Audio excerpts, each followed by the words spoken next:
जय हिंद। आप सभी का स्वागत है सच बोल दे न्यूज में। आप देख रहे हो सच बोल दे न्यूज और मैं हूं राकेश मनोहर।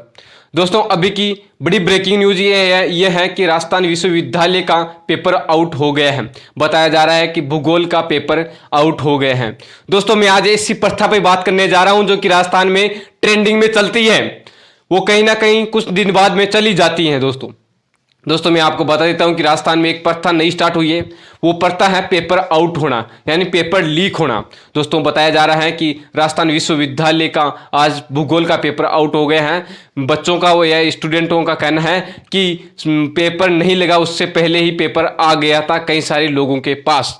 तो दोस्तों, राजस्थान में चाहे कंपटीशन का एग्जाम हो, चाहे वो कॉलेज का एग्जाम हो, कोई किसी भी चीज का एग्जाम ले लो, वो पेपर आउट होना एक प्रथा बन चुकी है और होना ही होना है दोस्तों।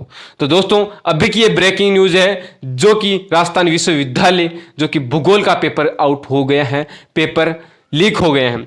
दोस्तों, राजस्थान में पेपर लीक होना इतना तगड़ा काम हो गया है कि वो रुकने का नाम नहीं ले रहा है।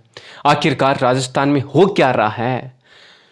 राजस्थान के मुख्यमंत्री अशोक गहलोत जी कहते हैं हम नया नियम ले रहे हैं, हम नई कमेटी गठित कर रहे हैं, बहुत अच्छा काम कर रहे हैं, बच्चों के लिए सोच रहे हैं, स्टूडेंटों के लिए सोच रहे हैं, वो कर रहे हैं, वो कर रहे हैं। हाँ, माननीय मुख्यमंत्री अशोक गहलोत जी, आप कर रहे हो, लेकिन ये रुकने का नाम क्यों नहीं ले रहा है? दोस्तों, आखिरकार ये बच्चों के साथ, जो गरीब बच्चे होते हैं, गरीब स्टूडेंट पढ़ते हैं, उनके साथ ऐसा क्यों हो रहा है? हर बार पेपर लीक हो जाता है। जो आस लगा के बैठता है कि साहब मुझे माँ बाप का सपना साकार करना है, जो मेरे सपना सजोया है उसको साकार करना है, और वो बाद में पेपर लीक हो जाता है, तो जरा सोचिए उसके साथ क्या होता होगा। दोस्तों, कहते हैं कि मेरा बेटा, मेरा लाल सरकारी नौकरी लगेगा तो मुझे ऐसा महसूस होगा कि मानो कि मुझे जन्नत मिल गई हो, लेकिन वो आए दिन पेपर लीक हो जाता है। जरा सोचिए उसके माँ बाप का सपने पे एक पानी फिर जाता है। दोस्तों, एक माँ बाप जो कि गरीब होते हैं, किसान होते हैं, मजदूरी करते हैं और अपने बच्चों को दिन रात मेहनत करके पढ़ाते हैं, और बाद में बच्चा जाके बोलता है पापा पेपर तो लीक हो गया, पेपर आउट हो गया। जरा सोचिए उस समय उस माँ बाप पे और उस खुद पर क्या गुजरती होगी।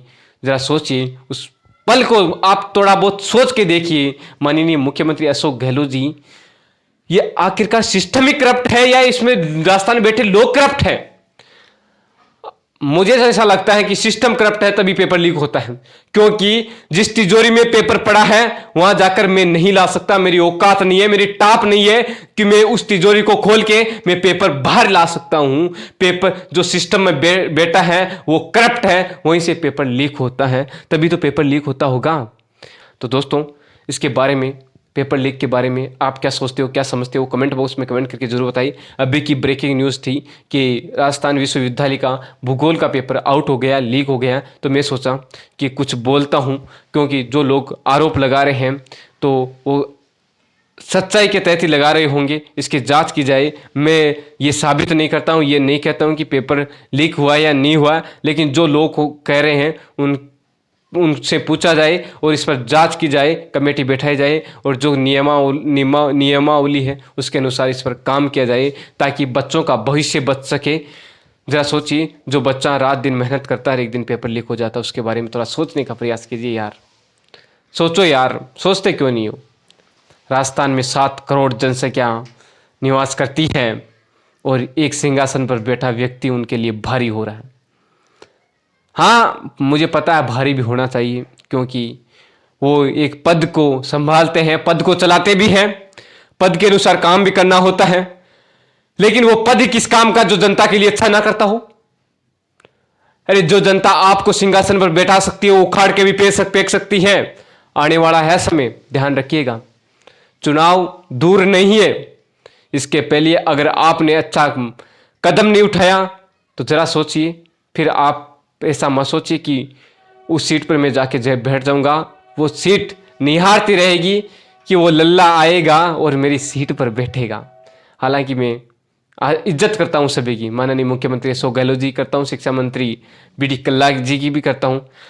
हर एक शिक्षा मंत्री आता है, उसके कार्यकाल में पेपर लीक होने का एक ट्रेंडिंग मुद्दा बन चुका है। राजस्थान में पेपर लीक होना ही होना है। पहले डोटासरा जी थे तो उस टाइम पेपर तगड़े लीक हुए थे, और बी.डी. कल्ला जी आ गए, तभी रुकने का नाम नहीं ले रहा है। आखिरकार राजस्थान के शिक्षा मंत्री जी कर क्या रहे हैं? क्या कर रहे हैं? कहते हैं कि सदपद होता है जब उसका दुरुपयोग भी किया जाता है, सदुपयोग भी किया जाता है। अब ये जनता तय करेगी वो दुरुपयोग कर रहे हैं वो सदुपयोग कर रहे हैं। अरे जरा सोचिए, आप किस चीजों में बढ़ जाते हो जो ऐसी सरकार चुन लेते हो, जो एक युवा को समाज की, क्षेत्र की, राज्य की, देश की रीढ़ की हड्डी कहा जाता है, और इस रीढ़ की हड्डी को तोड़ दिया जाए तो जरा सोचिए कोई इंसान खड़ा हो सकता है? और आप बोलते हो युवा रीढ़ की हड्डी है, हम युवाओं को बहुत कुछ करते हैं, युवाओं के लिए बहुत कुछ करते हैं। आखिरकार करते क्या हो भाई? पेपर लीक करते हो, क्योंकि बड़ा काम यही है पेपर लीक करवाने का, जो पेपर लीक करवा देते हो, ठीक है ना।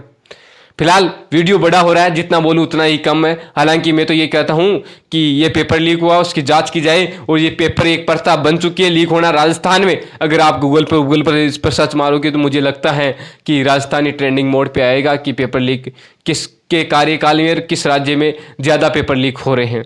दोस्तों, विपक्ष को भी बोलने की आवश्यकता है कि पेपर लीक पर आखिरकार पेपर लीक होना मतलब रुकने का नाम क्यों नहीं ले रहा है। तो दोस्तों, फिलहाल इसके बारे में आप क्या सोचते हो, क्या समझते हो, कमेंट बॉक्स में कमेंट करके ज़रूर बताइएगा। जय हिंद दोस्तों।